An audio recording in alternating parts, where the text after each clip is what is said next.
Suara klakson mobil terdengar bising dari halaman depan, memecah kesunyian sore itu. Aisyah menghela napas panjang, menatap pantulan dirinya di cermin besar kamar tidurnya. Gaun itu, sebuah gaun berwarna abu-abu kusam dengan potongan yang sudah ketinggalan zaman, tergantung longgar di tubuhnya yang ramping.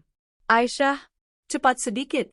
Kita bisa terlambat, teriakan Rian, suaminya, terdengar tidak sabar dari lantai bawah. Aisyah menyentuh kain kasar gaun itu. Rian yang memilihkannya kemarin. Pakai ini saja, katanya dengan nada meremehkan. Jangan pakai yang mencolok. Ini pesta perusahaan besar, kamu hanya akan mempermalukanku kalau berdandan berlebihan. Lagi pula, kamu kan hanya ibu rumah tangga, tidak perlu bersaing dengan istri-istri direktur. Aisyah tersenyum tipis. Senyum yang penuh arti. Jika saja Rian tahu. Ia mengambil tas tangan kecilnya, memoleskan lipstik tipis, dan berjalan turun. Di ruang tamu, Rian sedang berdiri sambil mematut diri. Suaminya itu tampak gagah dengan setelan jas navy buatan Italia yang harganya puluhan juta rupiah, uang yang Rian ambil dari bonus perusahaan yang sebenarnya Aisyah tanda tangani persetujuannya bulan lalu. Ketika Rian melihat Aisyah menuruni tangga, matanya menyipit menilai. Tidak ada pujian, hanya dengusan pelan. Baguslah, gumam Rian. Setidaknya kamu terlihat sopan dan tidak mengundang perhatian. Ingat, Aisyah, di sana nanti jangan banyak bicara. Cukup senyum dan angguk. Orang-orang di sana adalah kaum elit, bukan selevel denganmu. Baik, Mas, jawab Aisyah lembut, menyembunyikan kilatan tajam di matanya. Aku akan berusaha tidak membuatmu malu.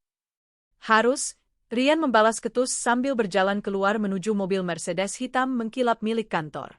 Perjalanan menuju hotel The Grand Horizon terasa mencekam. Hening. Rian sibuk dengan ponselnya, jari jemarinya menari lincah di atas layar dengan senyum-senyum kecil yang ia coba sembunyikan. Aisyah tahu siapa yang ada di seberang pesan itu.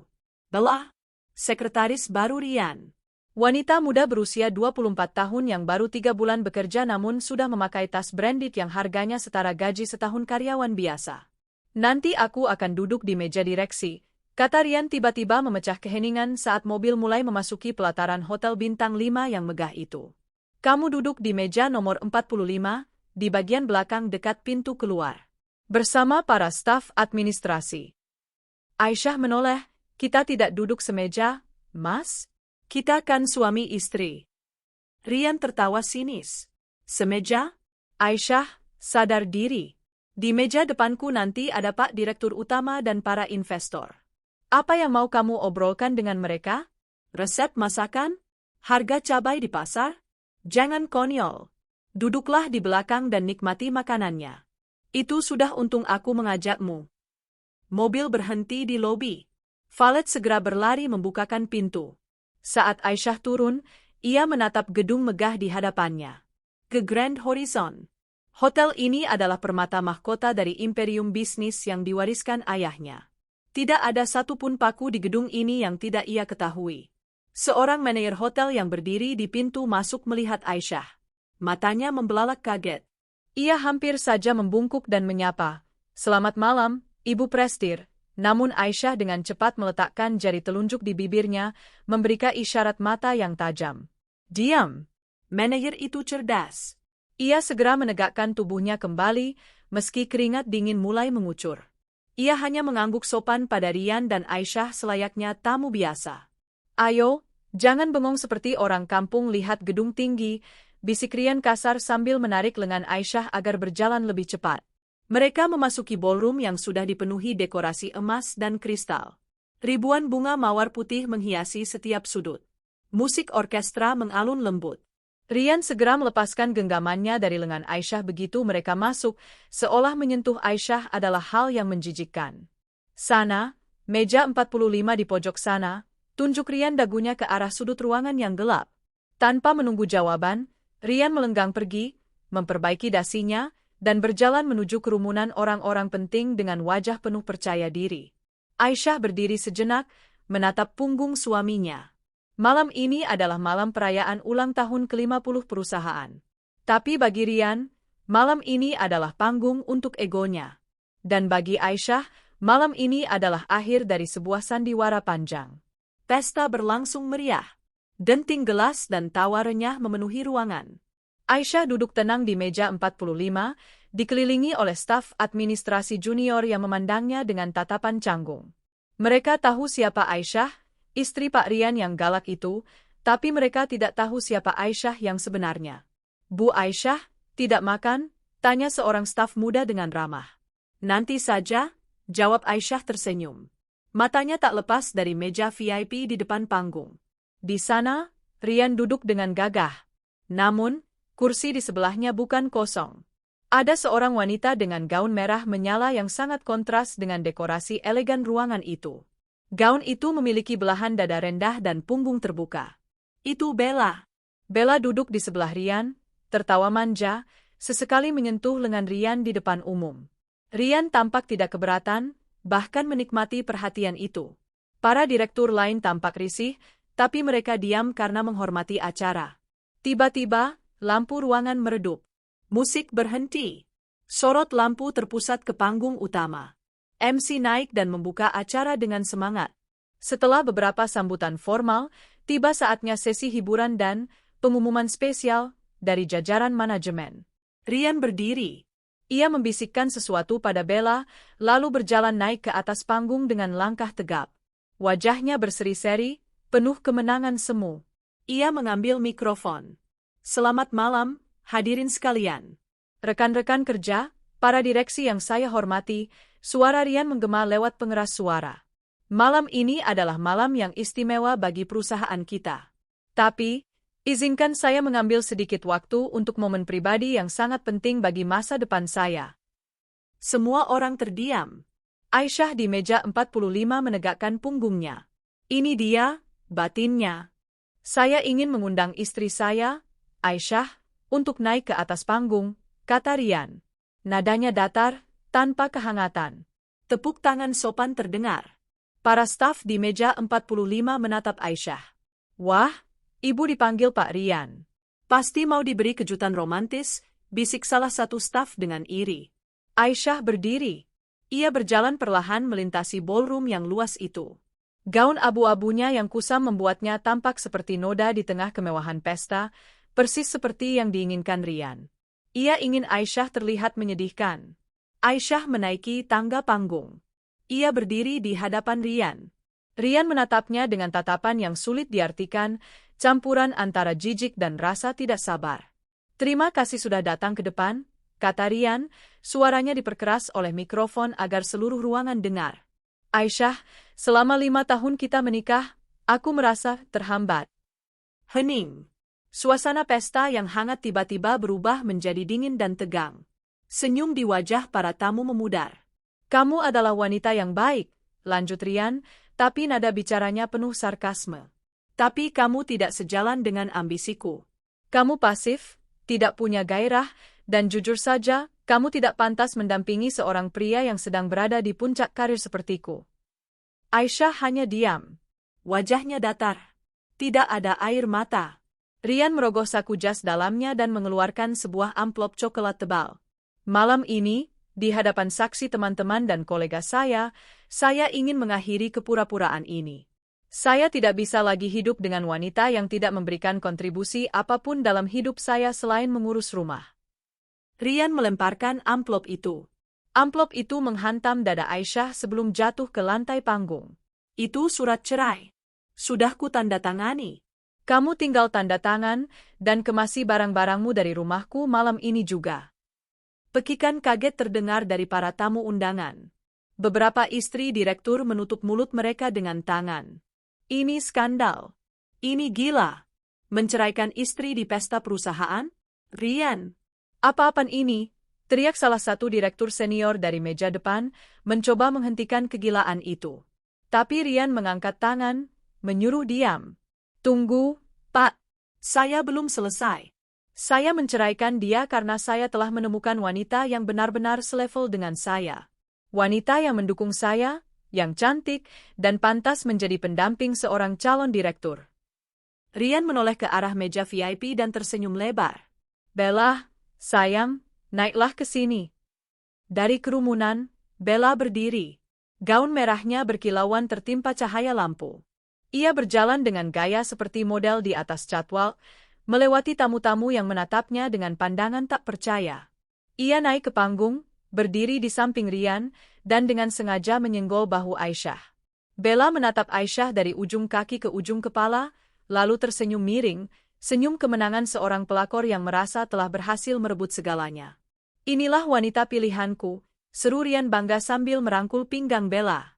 Dan malam ini, setelah membuang masa lalu yang suram, Rian melirik Aisyah, aku akan menjemput masa depanku.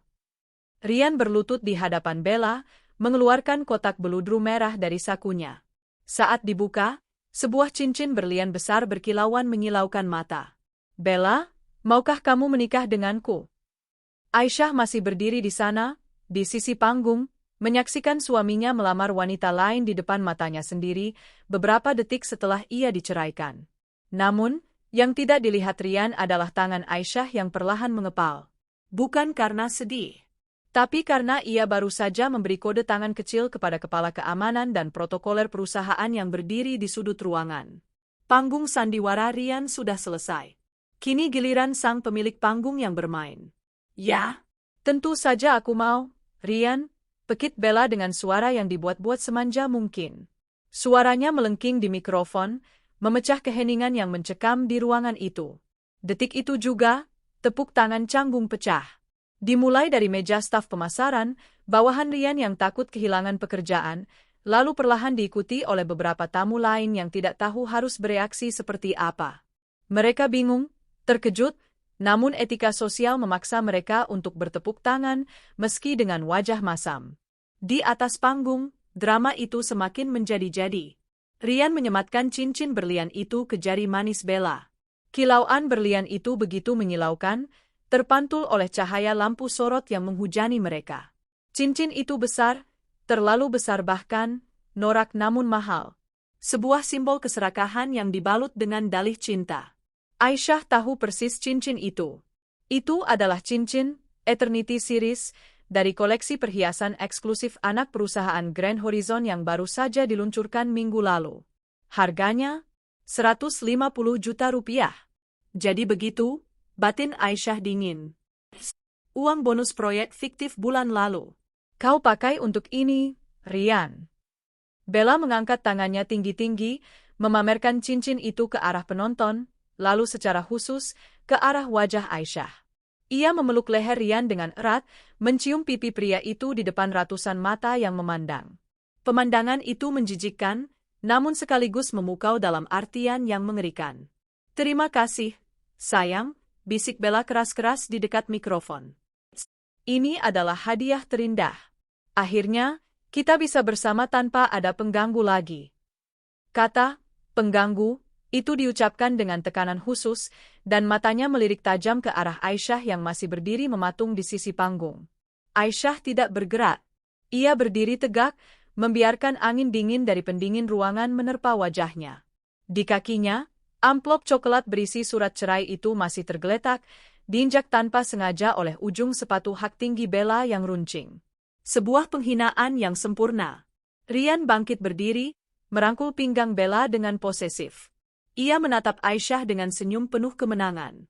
Baginya, Aisyah sekarang hanyalah seonggok sampah masa lalu yang harus segera disingkirkan. Nah, Aisyah, kata Rian, suaranya kembali menggema. Kau sudah dengar sendiri, bukan? Bella sudah menerima lamaranku. Mulai detik ini, posisimu sudah resmi tergantikan. Bukan hanya di rumahku, tapi juga di hatiku, dan sebentar lagi di level sosial. Rian tertawa kecil, tawa yang merendahkan. Aku sarankan kau turun sekarang. Jangan mempermalukan dirimu lebih jauh dengan berdiri di sini seperti patung. Pesta ini untuk orang-orang sukses, untuk para pemenang. Dan kau hanyalah penonton. Di bawah panggung, bisik-bisik mulai terdengar semakin kencang. Gila, si Rian itu benar-benar tidak punya hati, bisik seorang istri direktur pada suaminya. Menceraikan istri di depan umum lalu melamar selingkuhan? Ini skandal terbesar tahun ini. Jangan keras-keras, tegur suaminya. Rian itu sedang naik daun. Kabarnya dia calon kuat wakil direktur pemasaran. Jangan cari masalah dengannya. Tapi lihat istrinya itu, kasihan sekali. Dia hanya diam saja. Mungkin saking syoknya, timpal yang lain. Ya, tapi lihat penampilannya. Kumal begitu. Pantas saja Rian bosan. Laki-laki sekelas Rian butuh wanita yang bisa dipajang, seperti Bella itu. Suara-suara itu sampai ke telinga Aisyah. Potongan-potongan kalimat yang menyakitkan, menghakimi, dan penuh kepalsuan. Namun, alih-alih hancur, hati Aisyah justru semakin membeku. Rasa sakit yang tadi sempat menyengat kini berubah menjadi bahan bakar yang membara. Mereka pikir ia diam karena lemah. Mereka pikir ia diam karena hancur. Mereka salah besar. Aisyah sedang menghitung. Ia sedang mengamati. Ia memberi kesempatan pada tikus-tikus ini untuk menari sepuasnya sebelum perangkap tertutup rapat. Di atas panggung, Bella melepaskan pelukannya dan melangkah maju mendekati Aisyah. Jarak mereka kini hanya 1 meter. Wangi parfum mahal yang menyengat menusuk hidung Aisyah, parfum yang juga dibeli menggunakan kartu kredit tambahan yang diberikan Rian, yang tagihannya dibayar oleh perusahaan. Bella mematikan mikrofon di tangannya sejenak, lalu mendekatkan wajahnya ke telinga Aisyah. Kasihan sekali kamu, Mbak, bisik Bella dengan nada yang berbisa. Lihat dirimu. Kau kalah telat. Rian itu milikku. Uangnya, jabatannya, rumah mewahnya, semuanya milikku. Kau tahu kenapa Rian membuangmu? Karena kau membosankan. Kau seperti air tawar, tidak ada rasanya. Sedangkan aku adalah anggur yang memabukkan. Bella menarik wajahnya kembali, tersenyum manis seolah ia baru saja mengucapkan kata-kata penghiburan. Oh ya, lanjut Bella, kali ini dengan suara normal namun cukup keras untuk didengar oleh orang-orang di barisan depan panggung. Jangan khawatir soal barang-barangmu di rumah. Aku sudah meminta asisten rumah tangga untuk mengepak semuanya ke dalam kardus Indomie di garasi. Kau bisa mengambilnya besok pagi lewat pintu belakang. Kami mau mendekorasi ulang kamar utama malam ini. Bau tuamu harus dihilangkan. Beberapa orang di barisan depan terkesiap mendengar kekejaman verbal itu. Namun Rian hanya tertawa bangga, seolah kekejaman Bella adalah bukti kecerdasan dan dominasi. Cerdas sekali calon istriku ini, puji Rian sambil mengelus rambut Bella. Aisyah menatap Bella tepat di manik matanya. Tatapan Aisyah tenang, dalam, dan gelap seperti samudra yang menyimpan badai. Tidak ada rasa takut di sana. Hal itu membuat senyum Bella sedikit goyah. Seharusnya wanita ini menangis, merong, atau memohon. Kenapa dia setenang ini? Sudah selesai bicaranya? Tanya Aisyah pelan. Suaranya tidak bergetar sedikit pun. Bella mendengus, mencoba menutupi rasa gugup yang tiba-tiba muncul. Sudah, sana turun. Kau merusak pemandangan di foto pertunangan kami. Rian menimpali, Aisyah, turunlah. Atau perlu kupanggil keamanan untuk menyeretmu. Aisyah mengangguk pelan. Ia membungkuk, mengambil amplop coklat yang berisi surat cerai itu dari lantai. Ia membersihkan debu di amplop itu dengan gerakan anggun yang tak terduga, lalu menatap Rian. Baik, Mas Rian. Aku akan turun, kata Aisyah. Ia mengangkat wajahnya, menatap ke arah kerumunan tamu undangan, lalu pandangannya terkunci pada satu sosok di sudut ruangan, Pak Hendra, Kepala Divisi Hukum Grand Horizon Group. Pak Hendra, yang sejak tadi berdiri gelisah sambil memegang sebuah tablet, menangkap tatapan Aisyah. Ia mengangguk kecil, hampir tak terlihat. Aisyah kembali menatap Rian. Tapi sebelum aku turun, bolehkah aku mengucapkan satu kalimat terakhir? Sebagai hadiah perpisahan? Rian mendengus, merasa di atas angin. Ia menyalakan kembali mikrofonnya. Silakan, katakan saja. Mungkin ucapan terima kasih karena aku sudah menafkahimu selama ini? Atau permintaan maaf karena kau gagal menjadi istri yang baik? Cepatlah, jangan buang waktuku. Rian menyodorkan mikrofon itu ke arah Aisyah dengan gaya angkuh, tidak memberikannya ke tangan Aisyah, melainkan memegangnya di depan mulut wanita itu seolah sedang mewawancarai pengemis. Aisyah menatap mikrofon itu, lalu menatap mata Rian. Sudut bibirnya terangkat sedikit, membentuk senyum misterius yang membuat bulu kuduk Rian meremang tanpa alasan yang jelas. Terima kasih, Rian, Ucap Aisyah, suaranya tenang namun terdengar jelas ke seluruh penjuru ballroom. Kau benar. Malam ini memang malam untuk membuang masa lalu yang membebani. Dan kau juga benar bahwa seseorang harus berada di level yang tepat untuk mendampingi seorang pemimpin. Aisyah menjeda kalimatnya. Suasana hening mencekam. Nikmatilah cincin itu, Bella. Nikmatilah tepuk tangan ini, Rian. Karena ini adalah tepuk tangan terakhir yang akan kalian dengar dalam hidup kalian.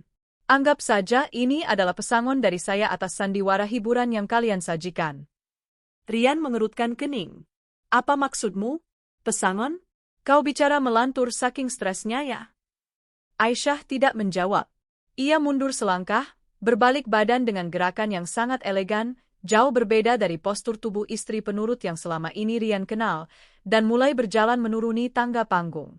Langkahnya tegap, dagunya terangkat. Aura yang memancar darinya tiba-tiba berubah drastis. Gaun abu-abu kusam itu seolah tak lagi terlihat menyedihkan, melainkan seperti jubah yang menyembunyikan kekuatan besar. Dasar wanita gila, gumam Rian keras-keras di mikrofon, berusaha mengembalikan dominasinya. Hadirin sekalian, maafkan gangguan kecil ini. Istri, maksud saya, mantan istri saya memang sedikit tidak stabil emosinya. Maklum, dia berasal dari latar belakang yang kurang berpendidikan. Tawa renyah pecah dari mulut Bella. Iya, Mas, biarkan saja dia pergi. Orang miskin memang suka mendramatisir keadaan. Namun, tawa mereka tidak bertahan lama. Saat Aisyah mencapai lantai dasar ballroom, bukannya berjalan menuju pintu keluar seperti yang diperintahkan Rian, ia justru berbelok ke arah meja VIP utama.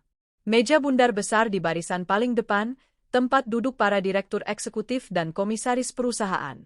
Hei, mau kemana kau? Seru Rian dari atas panggung, suaranya mulai terdengar panik. Pintu keluar di sana. Jangan ganggu meja direksi.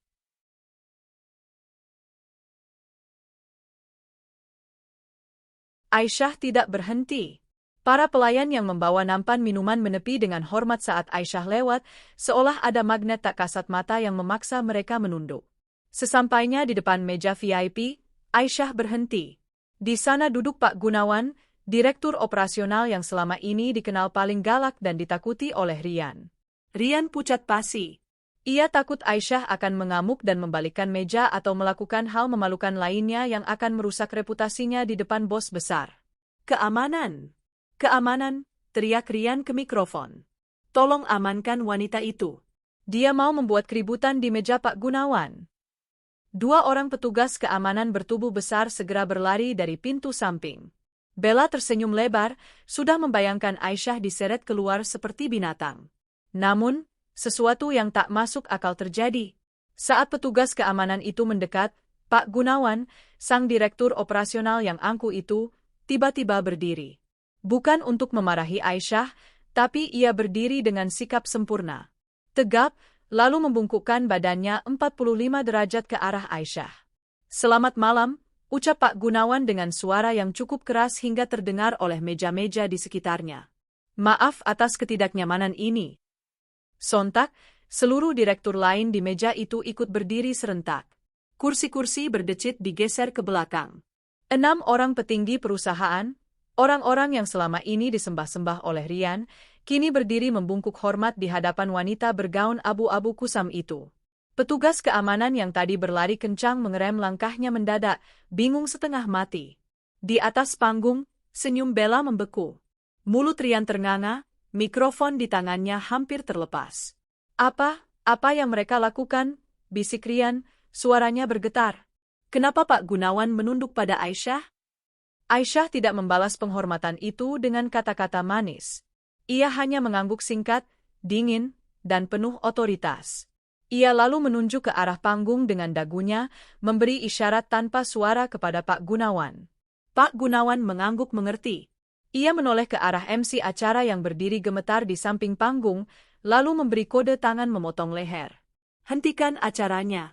Musik orkestra berhenti mendadak. Lampu ballroom yang tadinya remang-remang romantis, kini dinyalakan sepenuhnya menjadi terang benderang. Suasana pesta yang hangat lenyap seketika, digantikan oleh ketegangan yang mencekik. Aisyah berbalik badan, menghadap kembali ke panggung. Jarak mereka jauh, namun Rian merasa seolah lehernya sedang dicekik oleh tatapan mata istrinya itu. Untuk pertama kalinya malam itu, Rian merasakan sesuatu yang asing menjalar di punggungnya. Rasa takut. Rasa takut yang purba. Ia menyadari bahwa ia baru saja membangunkan sesuatu yang seharusnya tetap tertidur. Sang ratu ular bukan baru saja masuk gelanggang. Ia sudah ada di sana sejak awal, melilit mangsanya diam-diam, dan kini, ia baru saja mulai memamerkan taringnya. Bab 4, lamaran di atas pedang. Keheningan yang melanda ballroom The Grand Horizon terasa begitu berat, seolah udara di dalam ruangan itu mendadak menjadi padat. Ratusan pasang mata kini tertuju pada satu titik. Meja VIP utama di mana Aisyah berdiri, dikelilingi oleh para eksekutif tertinggi perusahaan yang membungkuk hormat padanya. Di atas panggung, Rian merasa lututnya goyah. Logikanya berusaha keras mencari penjelasan yang masuk akal. Kenapa? Kenapa Pak Gunawan, Pak Hendra, dan Bu Marta menunduk pada Aisyah? Apakah Aisyah menyandera mereka? Tidak mungkin. Apakah Aisyah mengancam akan membongkar aib mereka? Tapi aib apa? Aisyah hanyalah ibu rumah tangga bodoh yang tidak tahu apa-apa. Mas Rian, ada apa ini? Bisik Bella, suaranya bergetar. Cengkraman tangannya di lengan Rian menguat, kuku-kukunya yang panjang menancap di balik jas mahal itu. Kenapa mereka diam? Kenapa musiknya berhenti? Suruh mereka mainkan musik lagi. Ini mungkin. Suara Bella menyentak Rian dari lamunannya. Benar, pikir Rian. Ini panggungku. Ini acaraku.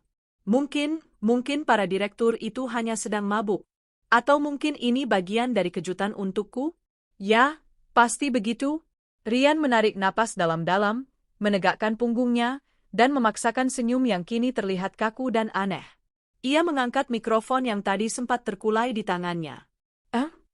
Rian berdeham keras, suaranya memantul di dinding ruangan yang sunyi.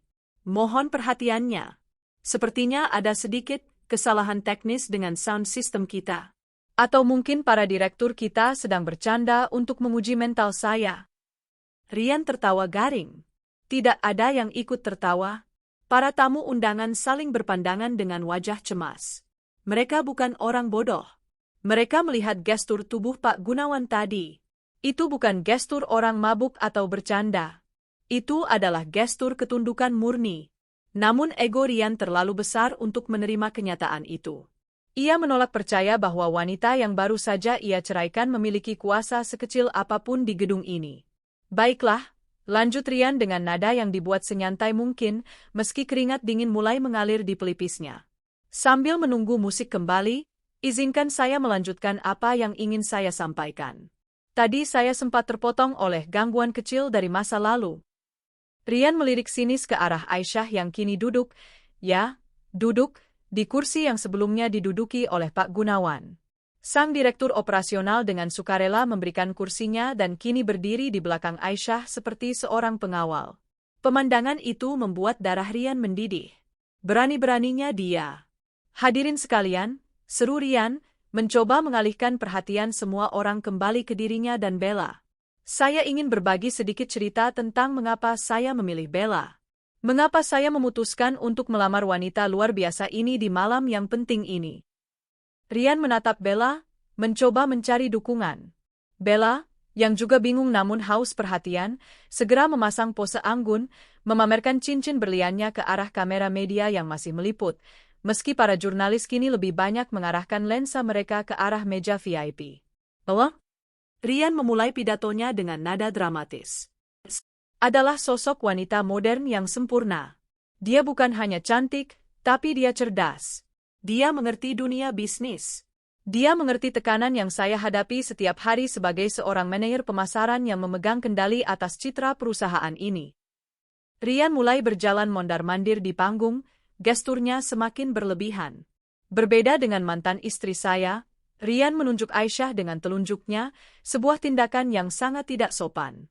Aisyah, kasihan sekali dia. Dia wanita yang baik, tapi dia terjebak di masa lalu. Dia tidak mengerti visi. Dia tidak mengerti ambisi. Setiap saya pulang kerja, lelah setelah memenangkan tender miliaran rupiah, apa yang dia tanyakan? Mas mau makan apa? Mas sudah sholat belum? Rian menirukan suara Aisyah dengan nada mengejek yang menyakitkan hati. Beberapa tamu undangan yang mengenal Aisyah secara pribadi menundukkan kepala, merasa malu dan kasihan. Namun sebagian lain, para penjilat yang ingin mendekati Rian, tersenyum kecut, berusaha menyenangkan hati sang calon pejabat teras. Pertanyaan-pertanyaan sepele, seru Rian. Saya butuh mitra diskusi. Saya butuh seseorang yang bisa memberi masukan tentang strategi pasar, tentang ekspansi global. Dan Bella memberikan itu semua. Bella tersenyum lebar, mengibaskan rambutnya. Terima kasih, sayang. Kamu memang pemimpin yang visioner, ucapnya di mikrofon, memastikan semua orang mendengarnya. Tepat sekali. Rian semakin bersemangat. Bella mendukung saya.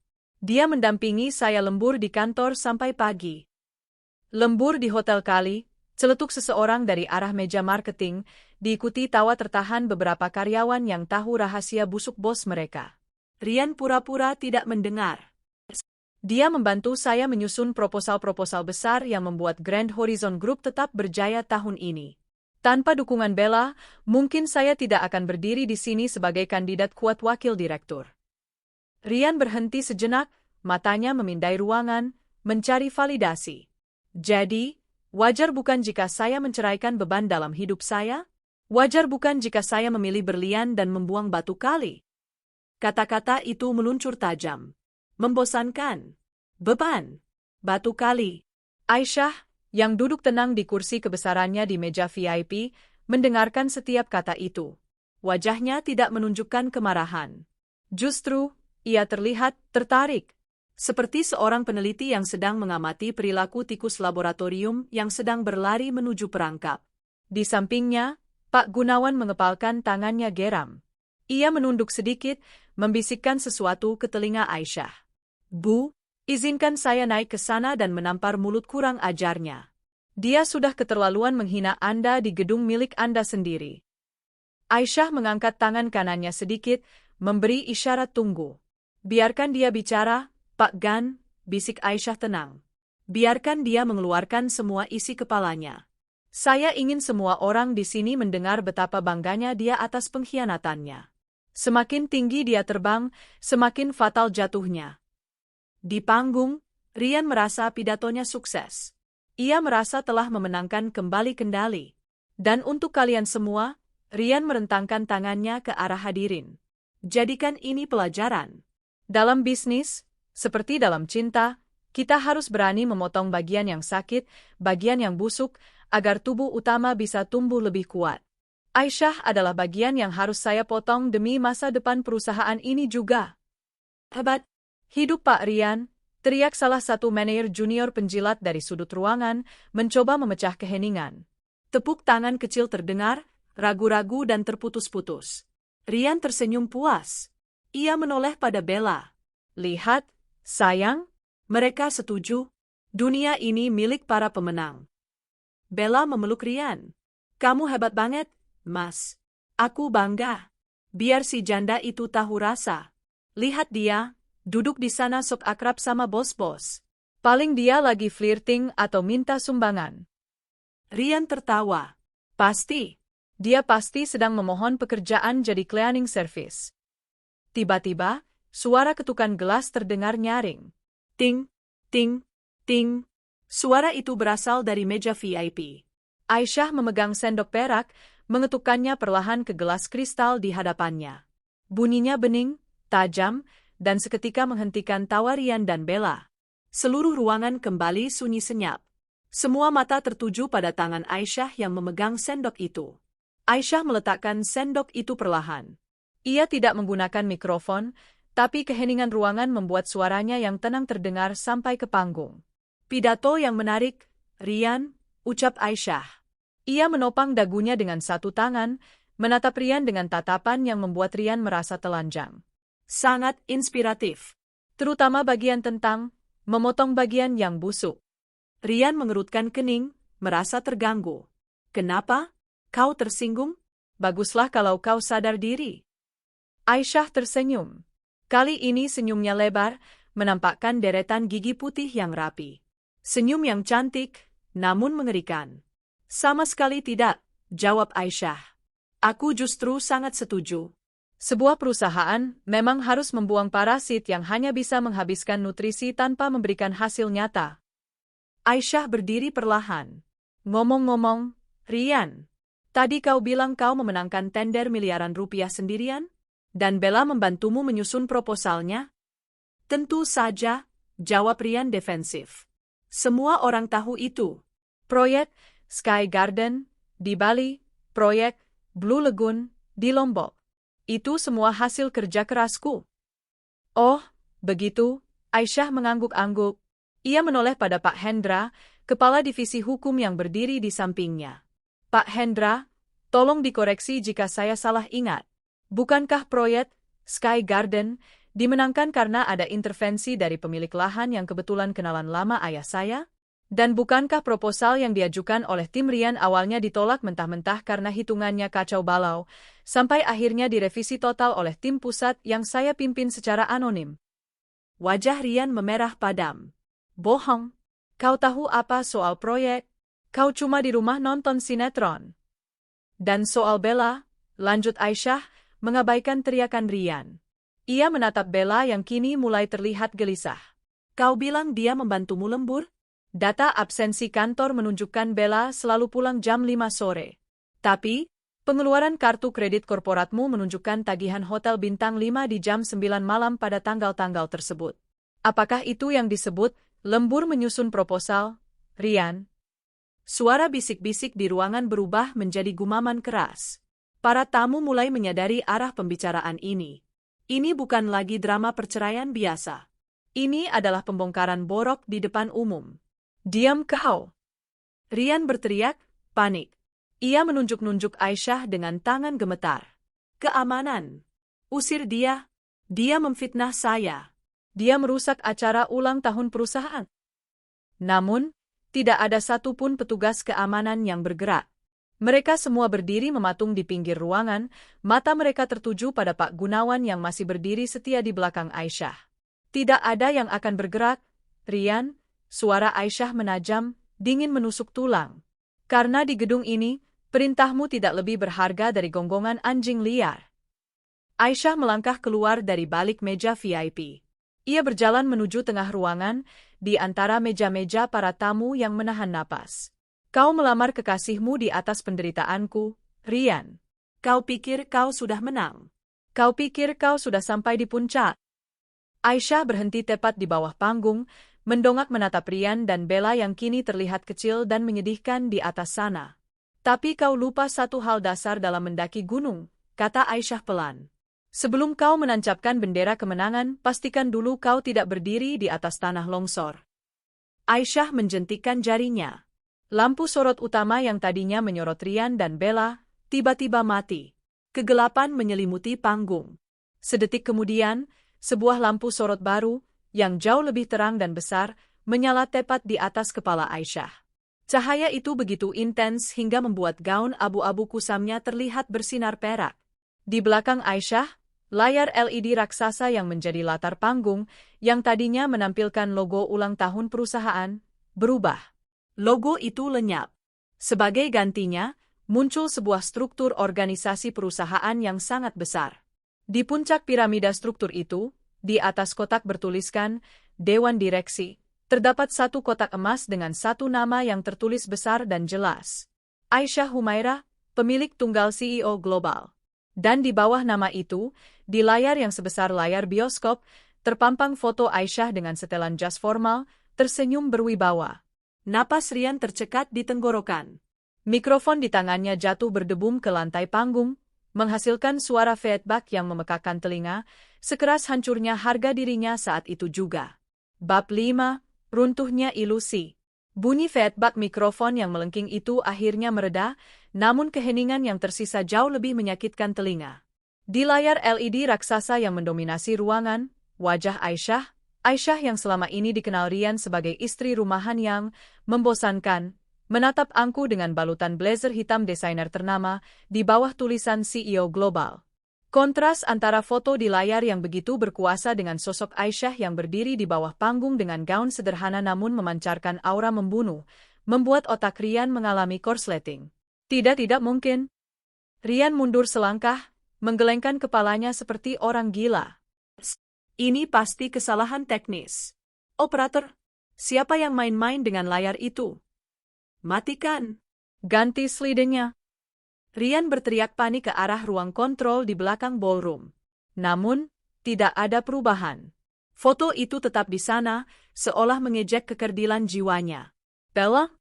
Rian mencengkeram lengan Bella dengan kasar. Bilang sama mereka. Bilang kalau ini bohong. Aisyah itu cuma lulusan SMA. Dia cuma bisa masak dan nyuci. Mana mungkin dia sih? Bella sendiri sudah pucat pasi. Bibirnya yang bergincu merah kini bergetar hebat. Ia menatap Aisyah, lalu menatap layar, lalu menatap cincin berlian di jarinya yang tiba-tiba terasa sangat berat dan mencekik. Insting bertahan hidupnya mulai menyala. Ia menyadari satu hal yang mengerikan, pria di sebelahnya ini baru saja menendang sarang naga. Rinti Bella, mencoba melepaskan cengkeraman Rian. Diam kau, bentak Rian. Ia kembali menoleh ke arah kerumunan tamu.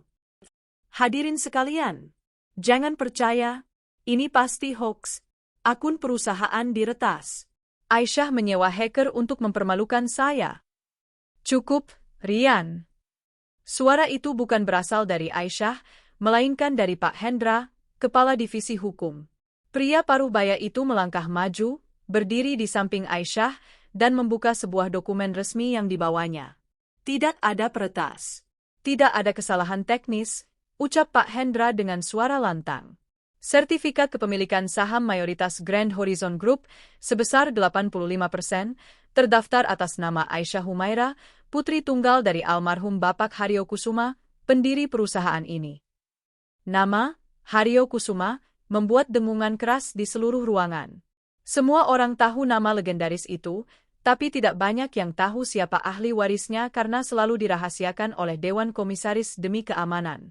Selama 5 tahun ini, lanjut Pak Hendra, matanya menatap Rian dengan jijik. Ibu Aisyah memilih untuk bekerja di balik layar sebagai silent partner dan menunjuk Dewan Direksi untuk operasional harian, demi bisa fokus mengurus rumah tangga bersamamu, Rian. Pak Hendra menutup dokumennya dengan keras. Dia merendahkan dirinya, menyembunyikan kilaunya, hanya agar suaminya yang insecure bisa merasa hebat. Dan inilah balasanmu. Kata-kata Pak Hendra menghujam Rian seperti peluru. Tiba-tiba, pintu utama ballroom terbuka lebar. Masuklah barisan protokol perusahaan, 10 pria dan wanita berpakaian serba hitam dengan ARPC di telinga. Mereka berjalan tegap membelah kerumunan tamu yang serta-merta menepi memberi jalan. Mereka bukan keamanan biasa. Mereka adalah unit elit pengawal eksekutif yang biasanya hanya muncul saat kunjungan presiden atau investor asing kelas kakap. Barisan itu berhenti tepat di belakang Aisyah. Dengan satu komando tanpa suara, mereka serentak menghentakkan kaki dan membungkuk hormat 90 derajat. Selamat malam, Ibu Prestir, seru mereka serempak. Suara mereka menggema, menggetarkan lantai ballroom. Adegan itu begitu surrealis dan megah hingga beberapa tamu tanpa sadar ikut menunduk, terbawa suasana intimidasi kekuasaan yang mutlak. Aisyah tidak menoleh ke belakang. Matanya tetap terkunci pada Rian. Perlahan, ia mengangkat tangan kanannya. Seorang ajudan wanita segera maju, meletakkan sebuah mikrofon emas, mikrofon khusus CEO yang selama ini disimpan di ruang kaca lobi, ke tangan Aisyah. Terima kasih, ucap Aisyah lembut pada ajudannya. Lalu, ia mulai berjalan. Bukan ke arah pintu keluar. Bukan ke arah meja makan. Ia berjalan menuju tangga panggung. Setiap langkah Aisyah diiringi detak jantung Rian yang semakin cepat. Duk, duk, duk. Saat Aisyah menaiki anak tangga pertama, Rian mundur. Anak tangga kedua, Rian menabrak Bella. Anak tangga ketiga, Rian tersandung kakinya sendiri dan jatuh terduduk di lantai panggung. Posisi kini berbalik sempurna. Rian yang tadi berdiri sombong di atas sambil menunjuk-nunjuk Aisyah di bawah, kini terduduk menyedihkan di lantai, mendongak menatap Aisyah yang berdiri menjulang di hadapannya. Aisyah tidak langsung bicara. Ia memandang Rian yang gemetar, lalu memandang Bella yang berusaha bersembunyi di balik punggung Rian. Berdiri, perintah Aisyah. Suaranya pelan, tapi memiliki bobot tona sebaja. Rian mencoba berdiri, tapi kakinya lemas. Aisyah, sayang ini bisa dijelaskan? Saya bilang berdiri, bentak Aisyah.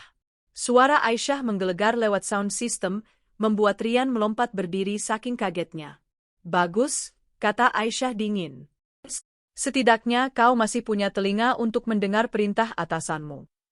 Aisyah berjalan perlahan mengelilingi Rian dan Bella, seperti hiu yang mengitari mangsanya di perairan dangkal. Ia membiarkan keheningan menyiksa mereka berdua. Ratusan kamera ponsel kini merekam setiap detiknya.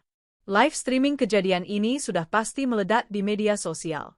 Kau tadi bilang apa, Rian? Tanya Aisyah santai, seolah sedang mengobrol ringan. Bahwa aku beban? Bahwa aku tidak mengerti visi? Bahwa aku, batu kali? Aisyah berhenti tepat di depan wajah Rian.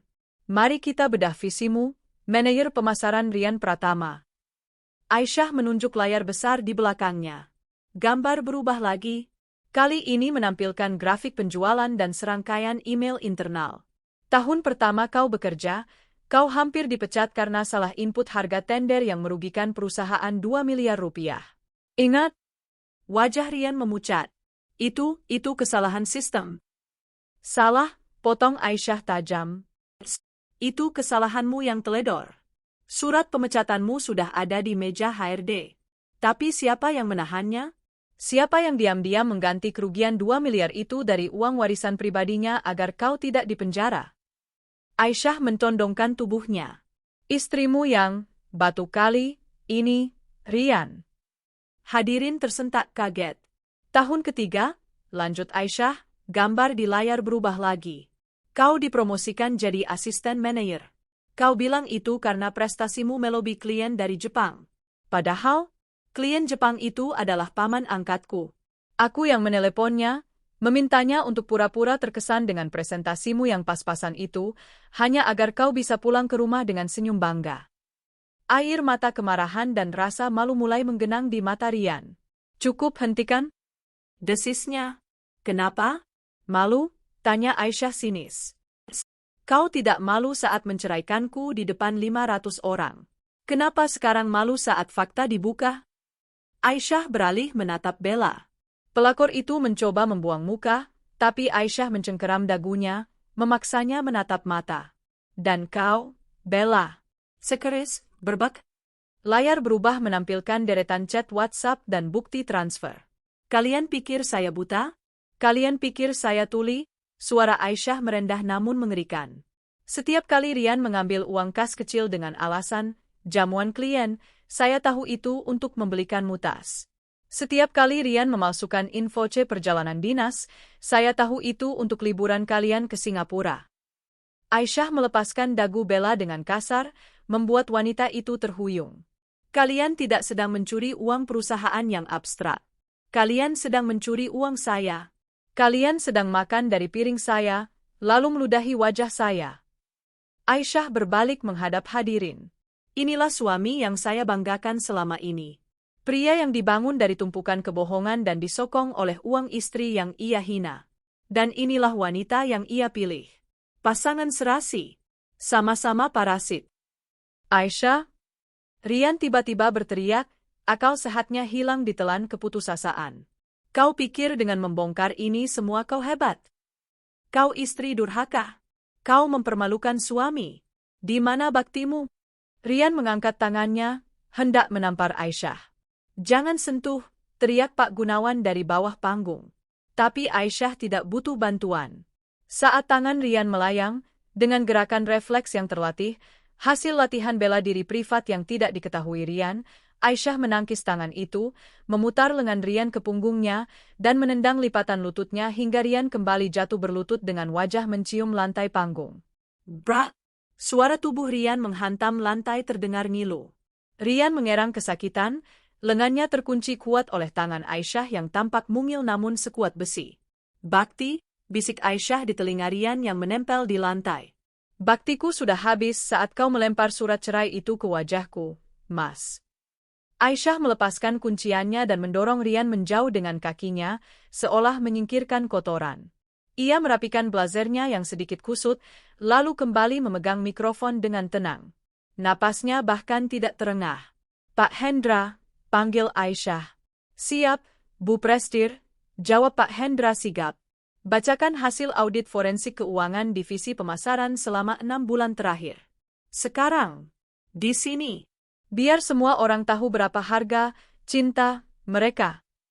Pak Hendra naik ke panggung, membawa map tebal berwarna merah. Wajah Rian yang tadi merah padam karena marah, kini berubah menjadi abu-abu. Ia tahu apa isi map itu. Itu bukan hanya akhir dari karirnya. Itu adalah tiket satu arah menuju penjara. Bella melihat kesempatan. Mumpung perhatian semua orang tertuju pada Rian dan Pak Hendra, ia perlahan mundur, mencoba menyelinap turun dari panggung lewat tangga belakang. Eits, suara Aisyah menghentikan langkahnya. Mau kemana, Bella? Pesta belum selesai. Kau kan bintang utamanya malam ini. Aisyah memberi isyarat mata pada dua pengawal wanita. Mereka segera menghadang Bella, memegang kedua lengannya. Lepaskan aku. Aku tidak tahu apa-apa. Rian yang memaksaku. Aku cuma korban, teriak Bella histeris, topeng wanita anggunnya hancur berkeping-keping. Diam, bentak Aisyah. Aisyah berjalan mendekati Bella, menatap cincin berlian di jari manis wanita itu. Cincin itu, tunjuk Aisyah. 150 juta. Uang perusahaan. Dan kau tahu, Bella? Kebijakan perusahaan pasal 3 ayat 1 tentang penggelapan aset, barang bukti harus disita. Aisyah mengulurkan tangannya, telapak terbuka. Kembalikan. Sekarang. Bella menangis, mencoba menarik tangannya. Tapi pengawal menahannya kuat. Dengan tangan gemetar, Bella berusaha melepas cincin itu, tapi karena jarinya bengkak oleh keringat dingin dan kepanikan, cincin itu tersangkut. Susah? Tanya Aisyah dingin. Perlu saya bantu potong jarinya? Jangan potong jariku. Bella menjerit histeris, wajah cantiknya kini dibanjiri air mata dan ingus yang membuatnya tampak menyedihkan. Ketakutan akan kehilangan jari membuat akal sehatnya lenyap. Aisyah menatapnya tanpa ekspresi, seolah sedang melihat serangga yang mengganggu. Kalau begitu, tarik sendiri. Sekarang. Para pengawal wanita melepaskan cengkeraman mereka sedikit, memberi ruang bagi Bella. Dengan tangan gemetar hebat dan napas tersengal, Bella menarik cincin berlian itu sekuat tenaga. Kulit jarinya memerah, lecet, dan berdarah, tapi rasa sakit itu tak sebanding dengan teror tatapan mata Aisyah yang mengawasinya. Sret! Cincin itu terlepas, meninggalkan bekas luka merah melingkar di jari manis Bella. Cincin yang tadi ia banggakan sebagai simbol kemenangan, kini tergeletak di telapak tangannya yang basah oleh keringat dingin. Letakkan di nampan, perintah Aisyah, menunjuk nampan perak yang dibawa oleh seorang ajudan. Dengan isak tangis tertahan, Bella meletakkan cincin itu. Kling! Bunyi logam beradu dengan perak itu terdengar jelas di mikrofon Aisyah, menjadi penanda berakhirnya mimpi indah sang pelakor. Aisyah beralih kembali ke Pak Hendra. Lanjutkan, Pak Hendra. Bacakan neraca dosa mereka. Pak Hendra mengangguk, membuka map merah itu lebar-lebar. Ia mengeluarkan kacamata bacanya, memakainya dengan gerakan lambat yang disengaja untuk meningkatkan ketegangan. Berdasarkan audit forensik independen yang diselesaikan pagi ini, suara Pak Hendra berat dan formal, ditemukan penyimpangan dana sistematis yang dilakukan oleh Saudara Rian Pratama selaku manajer pemasaran, bekerja sama dengan Saudari Bella Puspita selaku sekretaris divisi. Rian, yang masih berlutut di lantai sambil memegangi lengannya yang sakit, mengangkat wajahnya. Matanya nanar. Penyimpangan apa? Itu biaya operasional? Diam, bentak Pak Gunawan dari bawah panggung. Pak Hendra melanjutkan, mengabaikan protes lemah Rian. Item pertama, pembelian satu unit apartemen tepi Nakle di kawasan SCBD senilai 3,5 miliar rupiah. Tercatat dalam buku kas sebagai sewa ruang pameran jangka panjang untuk produk baru. Namun, sertifikat kepemilikan atas nama Bella Puspita. Gumaman, hah? Dan, gila, terdengar dari para tamu undangan. Apartemen 3,5 miliar? Para manajer senior yang sudah bekerja 10 tahun saja belum tentu sanggup membelinya. Item kedua, lanjut Pak Hendra, nadanya semakin tajam. Pembelian satu unit mobil sport Porsche Boxster warna kuning senilai 2,8 miliar rupiah. Tercatat sebagai kendaraan operasional VIP untuk menjemput klien asing. Faktanya, mobil itu terparkir di garasi apartemen Bella Puspita dan tidak pernah digunakan untuk urusan kantor sekalipun. Bella semakin menunduk, tubuhnya gemetar hebat. Ia merasakan tatapan jijik dari ratusan orang yang ada di sana. Item ketiga, belanja barang-barang mewah di butik-butik Paris dan Milan senilai total 1,2 miliar rupiah dalam perjalanan dinas bulan lalu. Tercatat sebagai biaya riset pasar mode Eropa. Padahal, perusahaan kita bergerak di bidang properti dan konstruksi. Apa hubungannya riset mode dengan semen dan beton, Rian? Pak Hendra menurunkan dokumen itu sedikit, menatap Rian dari balik kacamatanya. Rian membuka mulutnya, tapi tidak ada suara yang keluar. Tenggorokannya kering kerontang. Ia ingat saat itu. Ia ingat bagaimana ia tertawa bersama Bella di Champs-Élysées, mengejek Aisyah yang di rumah sedang berhemat belanja sayur, sementara mereka menghamburkan uang perusahaan. Ia pikir Aisyah bodoh. Ia pikir perusahaan terlalu besar untuk menyadari uang receh yang hilang. Ternyata, setiap sen dicatat. Setiap transaksi dipantau. Total kerugian negara dan perusahaan yang berhasil diaudit sampai saat ini, Pak Hendra menarik napas panjang, mencapai 12,5 miliar rupiah. Angka itu menghantam ruangan seperti bom. 12,5 miliar? Bisik seorang investor di meja depan. Itu bukan korupsi kecil-kecilan. Itu perampokan. Aisyah berjalan mendekati Rian lagi. Ia berjongkok di hadapan mantan suaminya itu, mensejajarkan matanya. 12,5 miliar, Rian, bisik Aisyah lembut, namun penuh ancaman. Kau tahu berapa lama hukuman penjara untuk penggelapan dana sebesar itu? Ditambah pemalsuan dokumen? Ditambah pencucian uang? Wajah Rian yang tadi merah karena marah, kini memucat sempurna. Darah seolah tersedot habis dari wajahnya, menyisakan kulit yang putih seperti kertas mayat. Bibirnya membiru. Aisyah? Rian merangkak maju, mencoba meraih ujung sepatu Aisyah. Harga dirinya sudah hilang tak berbekas. Yang tersisa hanyalah ketakutan murni. Aisyah, tolong, jangan pendar. Aku akan ganti. Aku akan kerja keras. Aisyah menarik kakinya mundur, menghindari sentuhan Rian. Ganti? Dengan apa? Aisyah tertawa renyah, tapi matanya dingin. Gajimu sebulan 35 juta. Butuh 30 tahun bagimu untuk melunasi utang itu pun kalau kau tidak makan dan minum. Dan ngomong-ngomong soal gaji, mulai detik ini, gajimu 0. Aisyah berdiri tegak, menatap seluruh hadirin. Sesuai dengan peraturan perusahaan dan hukum yang berlaku di negara ini. Saya, Aisyah Humaira, selaku CEO Grand Horizon Group, dengan ini memutuskan. Suasana hening total. Bahkan napas pun tertahan. Melakukan pemutusan hubungan kerja, PHK, secara tidak hormat kepada Rian Pratama dan Bella Puspita. Tanpa pesangon. Tanpa surat rekomendasi kerja. Rian ambruk ke lantai, menangis meraung-raung seperti anak kecil. Karku, jabatanku. Dan satu lagi, tambah Aisyah, membuat tangisan Rian terhenti sejenak. Tim hukum kami sudah melaporkan temuan ini ke kepolisian 1 jam yang lalu. Saat ini, mereka sedang menunggu di lobi hotel. Polisi, pekik Bella. Matanya terbelalak lebar.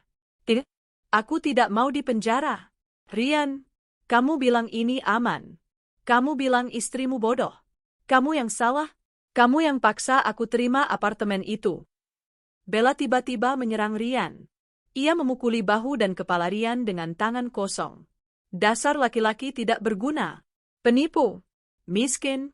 Gara-gara kamu hidupku hancur, teriak Bella histeris. Topeng cinta matinya pada Rian lenyap seketika saat menyadari kapal itu akan karam. Rian yang kaget dipukuli kekasihnya sendiri, mencoba menangkis. Bella, apa-apaan kamu? Kamu yang minta tas. Kamu yang minta mobil. Kamu yang goda aku duluan. Bohong. Kamu yang janji mau jadikan aku istri direktur.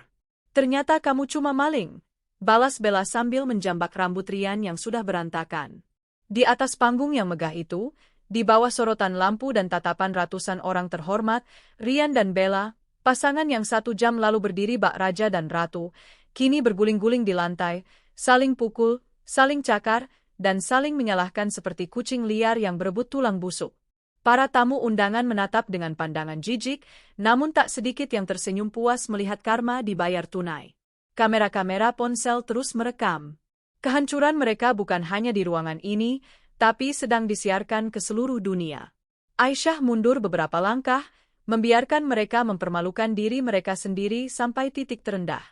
Ia menatap pemandangan menyedihkan itu tanpa rasa iba. Inilah wajah asli mereka, gumam Aisyah pada Pak Gunawan yang berdiri di sampingnya. Ketika uang dan jabatan dicabut, cinta mereka hanyalah ilusi. Pak Gunawan mengangguk hormat. Ibu benar. Mereka tidak pantas mendapatkan belas kasihan ibu. Tiba-tiba, pintu ballroom kembali terbuka. 4 orang berseragam polisi masuk dengan langkah tegap, diikuti oleh beberapa petugas reserse berpakaian preman. Suara langkah sepatu Lars mereka menghentikan pertengkaran memalukan Rian dan Bella. Rian menoleh, melihat seragam coklat itu mendekat. Lututnya benar-benar kehilangan tenaga. Ia mengompol di celana mahalnya. Bau pesing menyebar, menambah kehinaan dirinya malam itu. Saudara Rian Pratama dan saudari Bella Puspita, ucap petugas polisi itu tegas sambil menunjukkan surat penangkapan.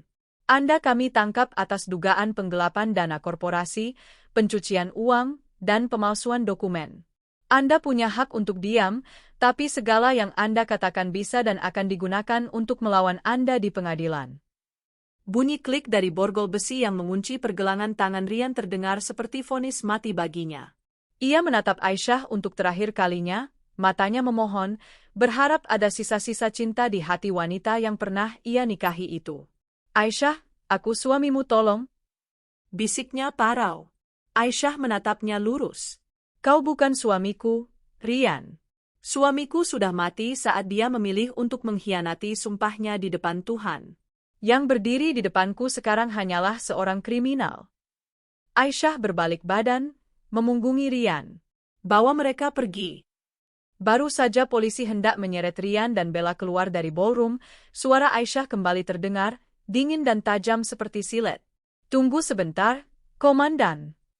Langkah tegap para polisi terhenti. Rian dan Bella yang sudah setengah diseret, kembali menoleh dengan sisa-sisa harapan bodoh di mata mereka. Apakah Aisyah berubah pikiran? Apakah masih ada belas kasihan? Aisyah berjalan mendekati Bella. Kali ini, ia tidak membawa mikrofon emas itu. Ia membawa sebuah amplop putih panjang yang terlihat resmi dan menakutkan.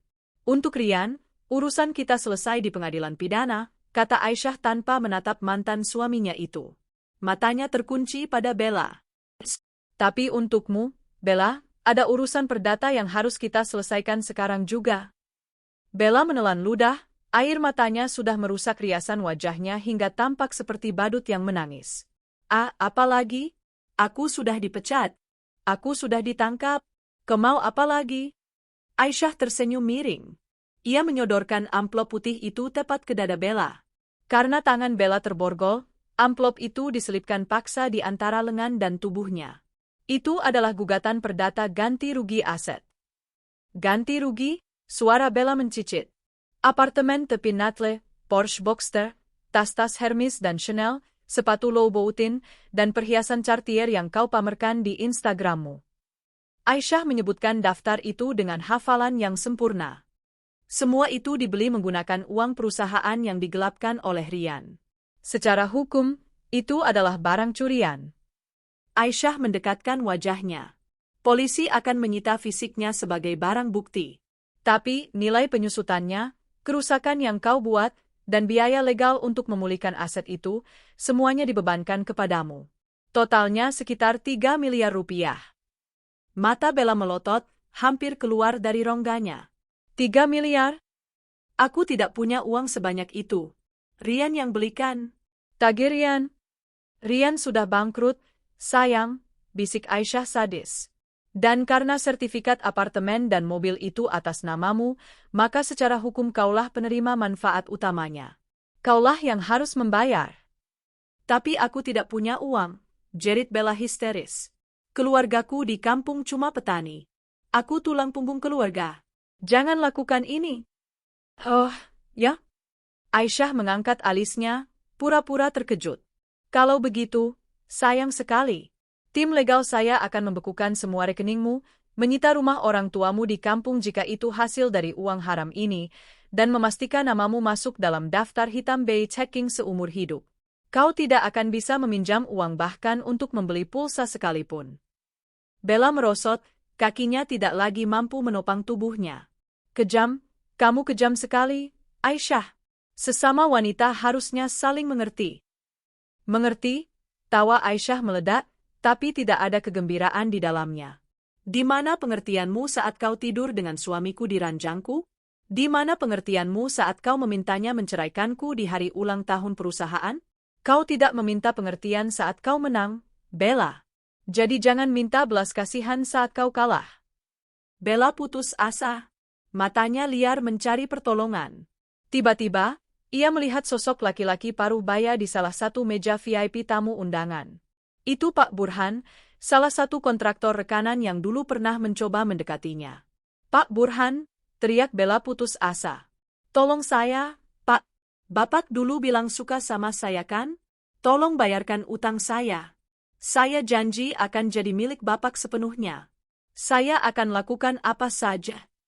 Seluruh ruangan menoleh ke arah Pak Burhan. Pria tua itu wajahnya memerah padam karena malu.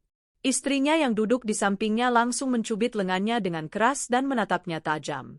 Jangan bawa-bawa saya, seru Pak Burhan panik, mengibaskan tangannya seolah mengusir lalat.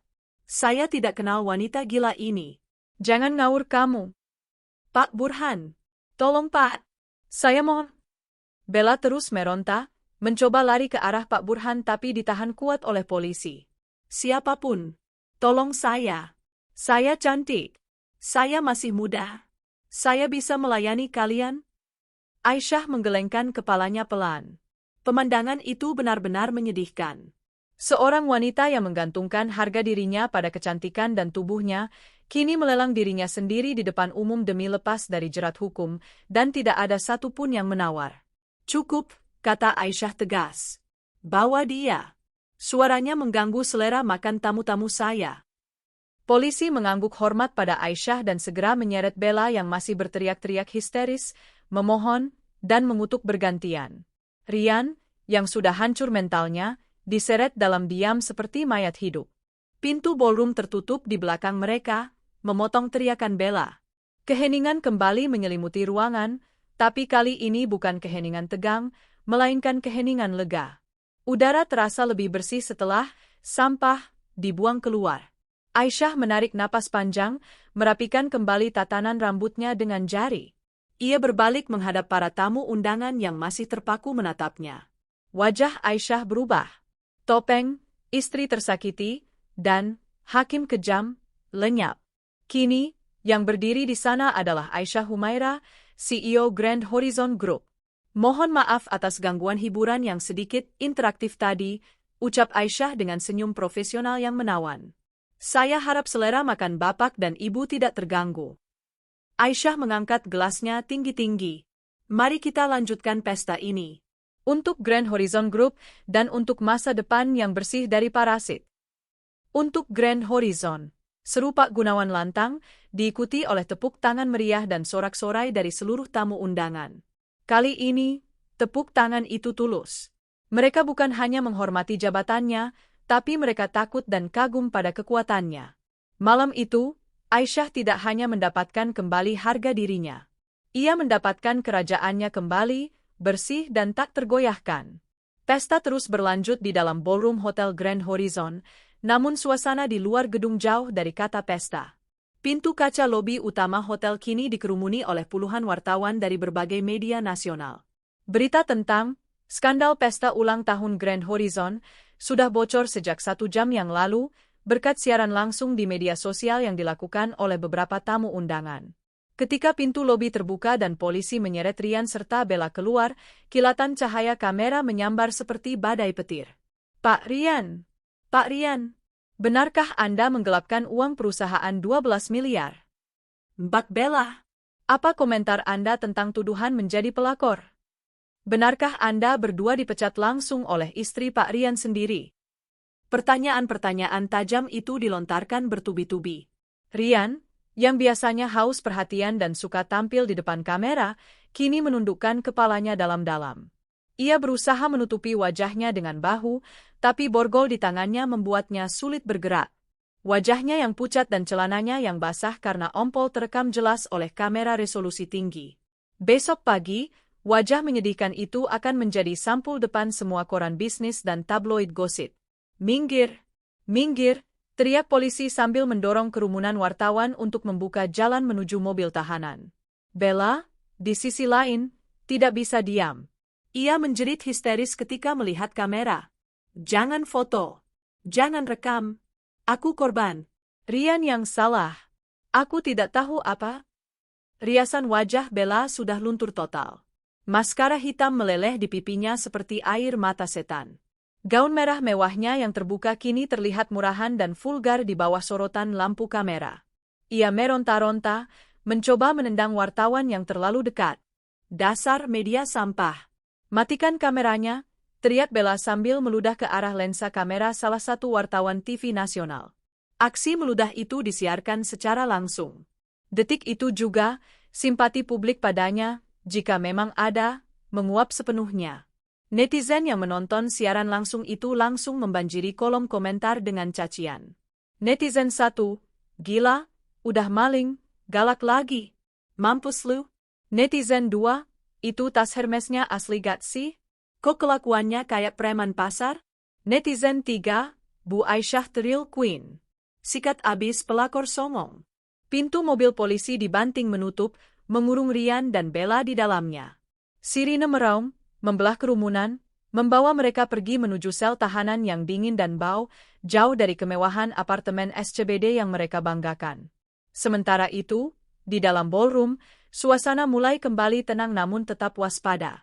Aisyah baru saja turun dari panggung dan langsung dikerumuni oleh para direktur anak perusahaan dan investor yang berebut ingin menyalaminya. Luar biasa, Bu Aisyah. Tindakan tegas yang sangat diperlukan, puji salah satu investor tua. Kami tidak menyangka selama ini ibu yang mengendalikan di balik layar. Pantas saja perusahaan tetap stabil meski Rian banyak tingkah, timpal yang lain. Aisyah menyambut mereka dengan senyum ramah namun berjarak.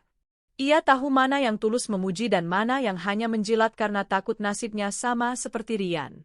Namun, pekerjaan Aisyah belum selesai. Ia melihat ke arah meja-meja staf pemasaran, anak buah Rian, yang kini duduk diam 1000 bahasa. Wajah mereka tegang. Beberapa di antaranya adalah orang-orang yang tadi bersorak paling keras saat Rian menghina Aisyah. Terutama Andi, manajer junior yang tadi berteriak, "Hidup Pak Rian!" Aisyah memberi isyarat pada Pak Gunawan. "Pak Gan, kumpulkan seluruh tim inti pemasaran Rian di ruang rapat VVIP di lantai 2. Sekarang." "Baik, Bu," jawab Pak Gunawan. 10 menit kemudian, Aisyah memasuki ruang rapat VVIP yang mewah itu. Di sana, sudah duduk 5 orang staf kepercayaan Rian, termasuk Andi.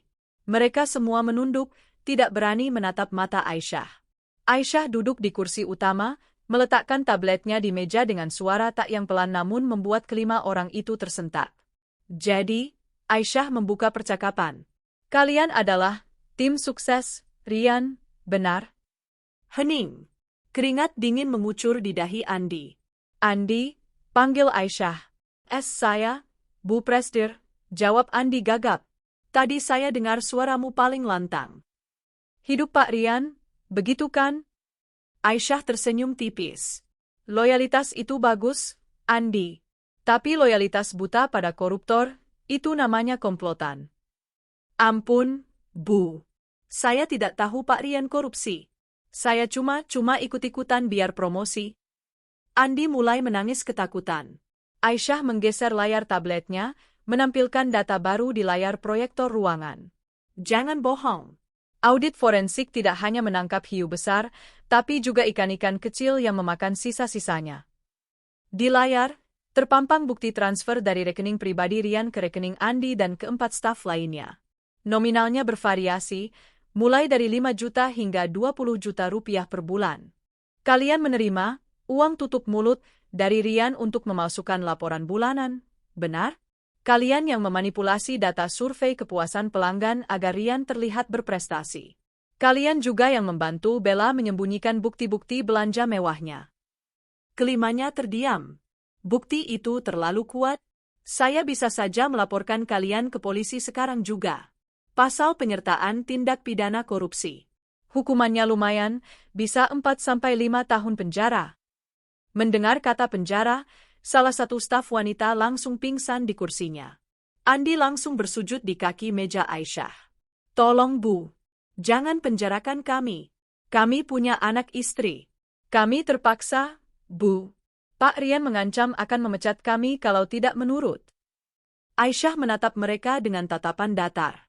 Ia tahu Rian memang tipe pemimpin yang menindas. Tapi itu bukan alasan untuk menggadaikan integritas. Berdiri, perintah Aisyah. Andi kembali duduk dengan gemetar. Saya tidak akan memenjarakan kalian. Penjara terlalu penuh untuk menampung kroco seperti kalian, kata Aisyah dingin. Wajah mereka sedikit cerah. Harapan muncul.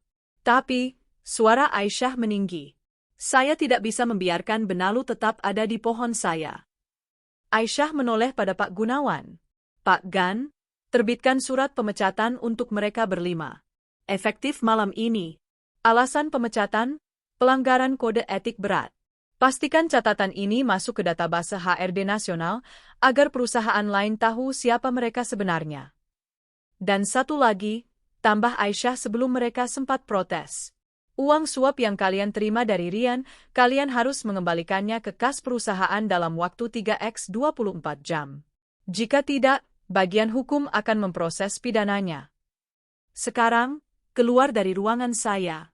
Dan jangan pernah injakkan kaki kalian di properti Grand Horizon lagi. Kelima orang itu keluar dengan langkah gontai, menangis tanpa suara. Karir mereka tamat. Reputasi mereka hancur. Mereka hanya menjadi korban dari ambisi buta mereka sendiri yang memilih mengikuti pemimpin yang salah. Setelah ruangan kosong, Aisyah menyandarkan punggungnya di kursi kulit yang empuk. Ia memijat pelipisnya. Menjadi ratu tega, itu melelahkan, tapi sangat memuaskan. Pak Gunawan menyodorkan segelas air mineral. Minum dulu, Bu. Ibu luar biasa malam ini. Aisyah menerima gelas itu. Terima kasih, Pak Gan. Tapi ini belum selesai. Kita harus membersihkan nama perusahaan di media. Berita penangkapan Rian pasti membuat harga saham kita fluktuatif besok pagi. Bagian humas sudah menyiapkan rilis pers, Bu. Tapi mereka menyarankan Ibu untuk tampil besok pagi di konferensi pers resmi. Aisyah mengangguk. Siapkan. Saya akan bicara.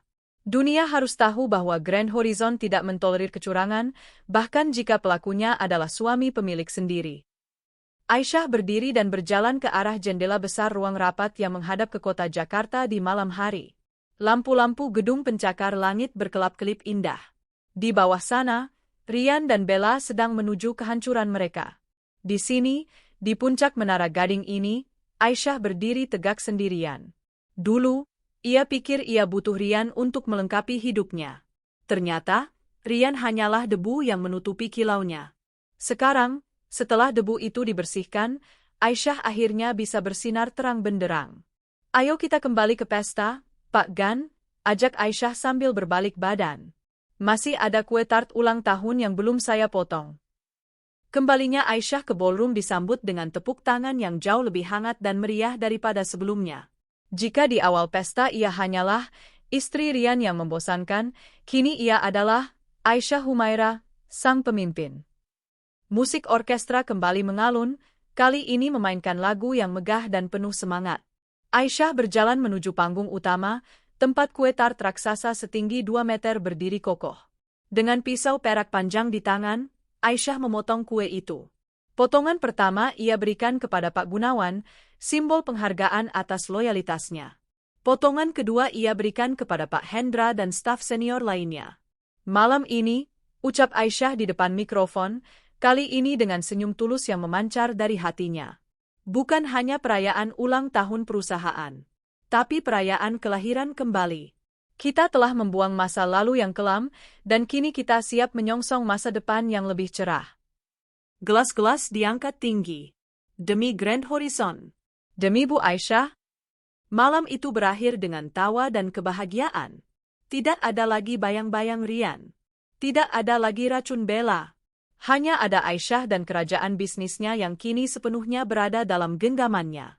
6 bulan kemudian, suasana pagi di kantor pusat Grand Horizon Group terasa sibuk namun penuh energi positif. Sejak pembersihan besar-besaran, malam itu, budaya kerja berubah total. Tidak ada lagi politik kantor yang saling menjatuhkan. Semua orang bekerja keras karena mereka tahu pemimpin mereka adalah sosok yang adil namun tegas. Di ruang CEO yang terletak di lantai paling atas, Aisyah duduk sambil membaca laporan keuangan kuartal terakhir. Profit perusahaan naik 40% sejak restrukturisasi divisi pemasaran. Bu, lapor sekretaris barunya dengan wajah cerah. Aisyah tersenyum puas. Bagus. Ternyata membuang parasit memang cara terbaik untuk menyuburkan tanaman. Ia meletakkan laporan itu dan menatap keluar jendela. Langit Jakarta cerah hari ini. Pikirannya melayang pada berita yang ia baca di koran pagi tadi. Mantan manajer dan sekretaris divonis 12 tahun penjara. Berita itu memuat foto Rian dan Bella yang mengenakan rompi oranye tahanan. Wajah mereka kurus, kusam, dan penuh penderitaan. Tidak ada lagi jas Armani atau tas Hermes. Rian divonis 12 tahun penjara atas tuduhan korupsi, penggelapan, dan pencucian uang. Harta bendanya disita negara dan perusahaan. Ia bangkrut total. Bahkan keluarganya di kampung malu mengakuinya sebagai anak. Sementara Bella, selain divonis 8 tahun penjara karena terbukti bersekongkol, ia juga harus menanggung beban utang perdata miliaran rupiah. Kabarnya, di dalam penjara, mereka berdua sering bertengkar hebat setiap kali bertemu di ruang sidang, saling menyalahkan atas nasib malang mereka. Cinta yang dulu mereka agung-agungkan, kini berubah menjadi kebencian yang membakar. Aisyah menutup koran itu dan membuangnya ke tempat sampah.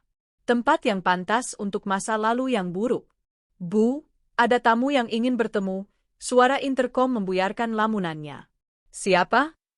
Pak Adrian, CEO dari Nusantara Corp. Beliau ingin membahas proposal kerjasama pembangunan kota mandiri baru. Aisyah tersenyum. Adrian, pria cerdas, sopan, dan sukses yang belakangan ini sering mengiriminya bunga anggrek, bunga kesukaan Aisyah, tanpa pesan yang berlebihan. Hanya dukungan tulus sesama rekan bisnis. Suruh dia masuk, jawab Aisyah. Pintu terbuka. Seorang pria gagah dengan senyum hangat melangkah masuk. Tatapan matanya penuh kekaguman, bukan karena Aisyah adalah janda kaya, tapi karena Aisyah adalah wanita tangguh yang berhasil bangkit dari pengkhianatan. Selamat pagi, Bu Aisyah. Anda terlihat bersinar hari ini, sapa Adrian. Selamat pagi, Pak Adrian. Terima kasih, balas Aisyah. Aisyah bangkit dari kursinya, menyambut uluran tangan Adrian. Jabat tangan itu kuat dan setara. Di sanalah ia berdiri sekarang. Bukan di balik bayang-bayang suami yang tidak tahu diri. Bukan di dapur meratapi nasib. Tapi di puncak dunia, memimpin ribuan orang, dihormati kawan dan disegani lawan. Aisyah Humaira telah menemukan kembali mahkotanya. Dan kali ini, ia tidak akan membiarkan siapapun, atas nama cinta sekalipun, untuk menggesernya lagi.